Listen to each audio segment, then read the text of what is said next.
Avoid these people after 60.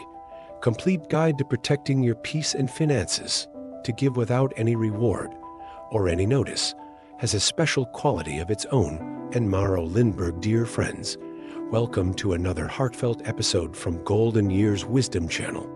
Today, we'll explore the delicate balance between being generous and protecting your well-being in your golden years. These precious years should be filled with peace, joy, and meaningful connections, not stress, obligation, or feelings of being taken advantage of. If you find value in our messages of hope and wisdom, please subscribe to our Golden Years Wisdom Channel and turn on notifications so you never miss our weekly guidance. Your support means the world to us, and your comments inspire others in our community who may be facing similar challenges. Now, let's embark on this journey of wisdom together. Chapter 1. The Gift of Boundaries: Setting Limits with Love. Margaret, a vibrant 78-year-old retired professor, discovered that boundaries aren't walls that separate us from others, but bridges that foster healthier relationships. She had always been the neighborhood helping hand until her health began suffering from the constant demands on her time and energy. Learning to say, "I care about you, but I need to decline," transformed her relationships, allowing genuine connections to flourish while protecting her well-being. The most profound gift you can give yourself in your golden years is permission to prioritize your peace of mind. Remember that setting boundaries isn't selfish. It is an act of self-respect that teaches others how to treat you properly. When you honor your limitations and communicate them with kindness, you create space for truly reciprocal relationships that energize rather than drain you. Chapter 2. Recognizing one-way streets: Identifying relationships that only take. The wisdom that comes with your years helps you recognize patterns that younger people might miss, especially in relationships that consistently drain without replenishing. William, age 85, spent decades supporting his nephew financially until he realized that every emergency followed the same pattern: help given, gratitude expressed, promises made, and then another crisis within weeks, never learning, never changing. True relationships involve mutual care, even when the exchange isn't identical in form. When someone values your generosity, but never offers support in return, whether emotional, practical, or otherwise, it signals a fundamental imbalance that requires attention. Listen carefully to the quiet voice of experience within you that recognizes when someone sees you as a resource rather than a person worthy of the same care you give to them. Chapter 3. The Emotional Balancing Act: Protecting Your Heart from Manipulation. Emotional manipulation can be particularly painful in your golden years when connections become ever more precious.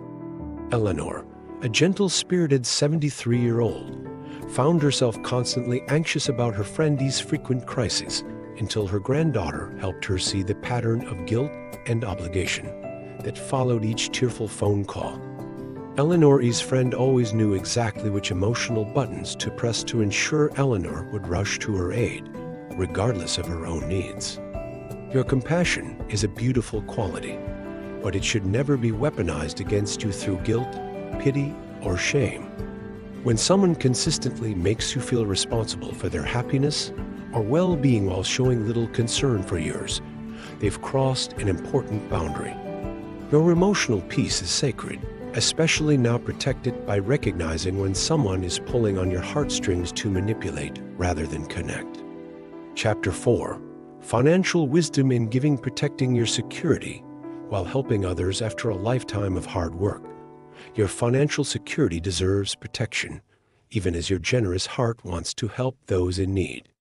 Thomas, at 81, had always been the family's financial safety net until his doctor's unexpected diagnosis required expensive treatments not covered by insurance. Only then did he realize that his own security had been compromised by years of helping family members who made poor financial choices. Being truly helpful sometimes means offering guidance rather than money, especially when financial struggles stem from poor decisions rather than unfortunate circumstances. Consider creating clear boundaries around financial assistance, perhaps offering to pay directly for a specific need rather than giving cash, or helping someone develop better financial habits instead of covering their shortfalls. Your wisdom and experience may be the most valuable gift you can offer. Chapter 5. The energy exchange. Preserving your vitality. Your energy is precious and finite, perhaps more so now than ever before.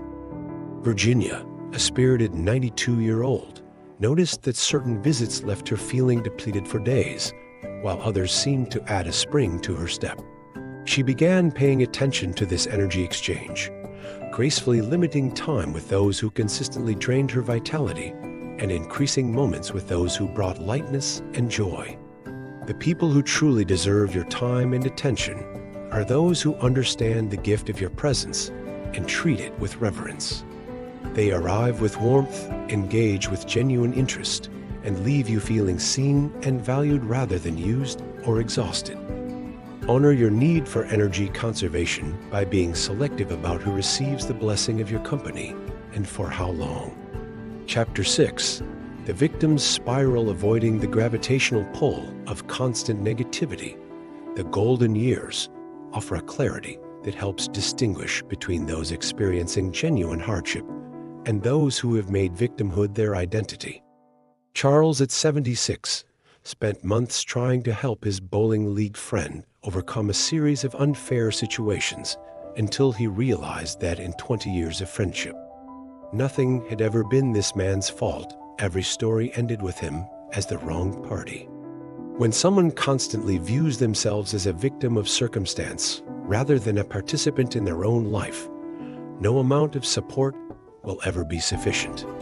Your compassion is valuable, but it cannot help someone who refuses to take responsibility for their choices or acknowledge their role in creating change. Preserve your emotional resources for those who use your support as a stepping stone rather than a permanent crutch. Chapter 7. The joy of reciprocal relationships. Celebrating balanced connections. The most fulfilling relationships in your golden years are those built on mutual care and reciprocity. Elizabeth and Robert, both in their 80s, have a beautiful friendship where help flows naturally in both directions. Elizabeth drives Robert to doctor appointments since his eyesight has diminished, while Robert helps tend her garden when her arthritis flares up. Neither keeps score. Both feel valued. These balanced relationships are treasures to be protected and celebrated. Notice who checks on you during difficult times, who remembers your birthday without prompting, who listens as attentively as they speak. These are the connections worth nurturing with your precious time and energy. Relationships where both parties feel enriched rather than depleted, valued rather than used. Chapter 8. The legacy of wise generosity. Giving in ways that honor your wisdom.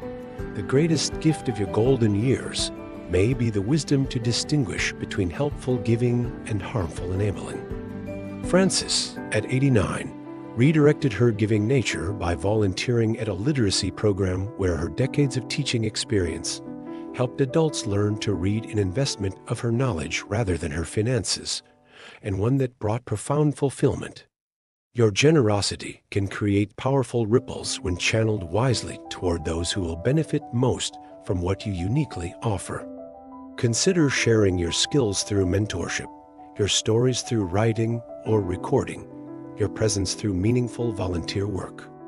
When your giving aligns with your values and respects your boundaries, it creates a legacy of wisdom that extends far beyond material assistance. Conclusion. The wisdom of protected peace. As we reach the end of our time together today, remember that your golden years should be characterized by peace, not persistent obligation or stress.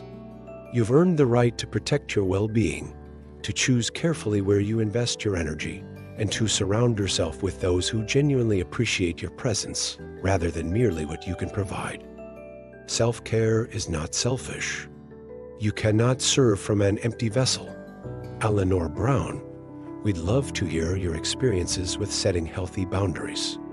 Have you found ways to remain generous while protecting your peace?